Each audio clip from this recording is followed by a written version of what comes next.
Please sit down if you have a seat, if you have one. If you don't, obviously stand.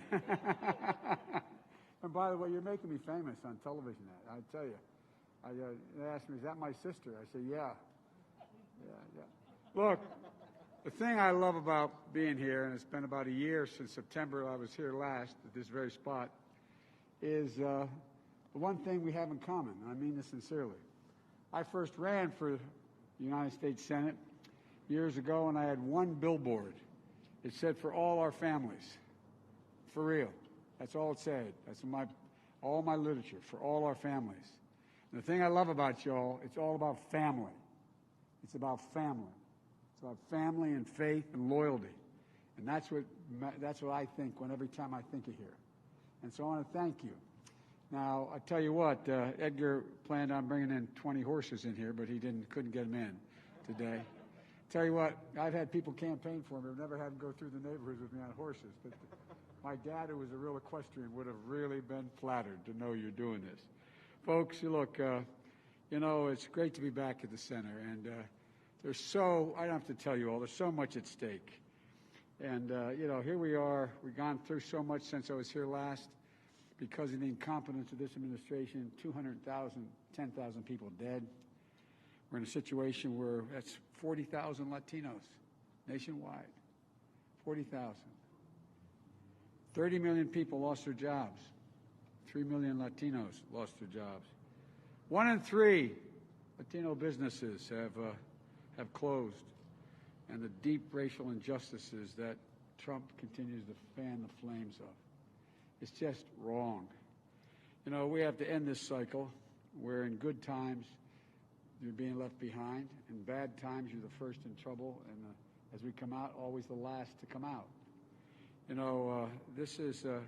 This crisis, we have, I think, though, an enormous opportunity to build back better. I'm going to be very short, so I'm not going to keep you standing very long, don't worry. But I really feel strongly about this. I think we're in a circumstance where you all understand it, but the American public is beginning to understand it. You are the core of the American story. You have the potential, you're already an economic powerhouse, but the potential to lead the country in the 21st century in the direction that we need to go.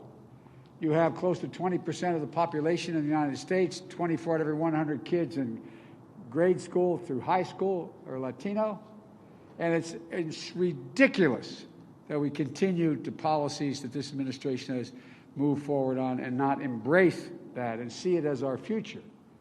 I'm not trying to be solicitous with you. I'm not trying to be nice. You are the future of the country. I mean, you really are. If in fact we're in a situation where the Latino community in the United States of America and the GDP, the wealth that they generate nationwide, if we just took the Latino population, you'd be the 8th largest economy in the world, in the United States. Why can't we see that the future is just absolutely breathtaking if we just use our heads and begin to operate in a way that I think the American people are ready to do? The blinders have been taken off the American people. They get it. They understand. They understand that all those folks in the front lines, look at how many dreamers are out there risking their lives. You know it, but the American people don't know it. I keep telling them all over the country. The dreamers, there's thousands and thousands and thousands and thousands of them risking their lives, making sure that people are staying alive, they can stay home. And so, folks, look, we're going to be in a situation where we can't make this, we can't do it without you all. We cannot win without the community. And I'm going to say something somewhat self-serving about you all. The fact is, you can determine the outcome of this election. Not just for president, but for the Senate, for the Congress. And that's the biggest mark. The single most consequential thing anyone can do is vote. And when you vote and they add it up and they see who delivered the vote, that's the thing that guarantees significant input on what happens next. So, folks, early voting starts. The clock is ticking. Voting starts here in just 8 days on the 17th. And I encourage you to tell all your friends, Go to iwillvote.com now. Make sure they're registered. Their addresses are up to date on the ballot. And they have a plan to vote. The early voting right here, right at this spot. So come back next weekend, bring your family, and bring 5 friends. I really mean it. Bring other people with you, because he's trying to scare us. He's trying to convince everybody there's ways they can play with the vote and undermine the vote. They can't. If we show up, we win. And look what's happening in early voting all across America. Long lines, long lines. We can't just win. We have to win overwhelmingly. So you can't be in a position where you can put the phony challenges that he's talking about. So, folks, the American people, they're going to be the ones to decide our future, not this president and attorney general who is less than straightforward. You're the ones. So let's get out and vote. I know the sun is hot. I want to keep you standing.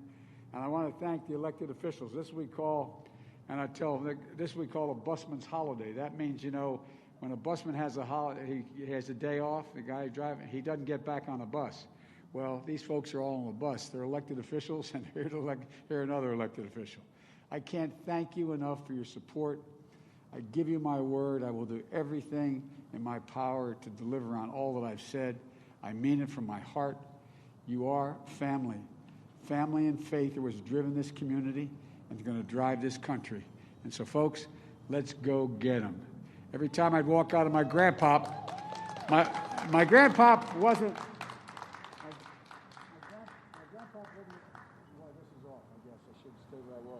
My grandpop was not Hispanic. He was an Irishman. And every time I'd walk out of his door up in Scranton, Pennsylvania, he'd say, "Joey, keep the faith." You know, my grandma, when she was alive, would yell, "No, Joey, spread it. Let's go spread the faith," okay? Thank you, thank you, thank you. And by the way, I promise you, if I win, you're getting an invitation to Washington, okay?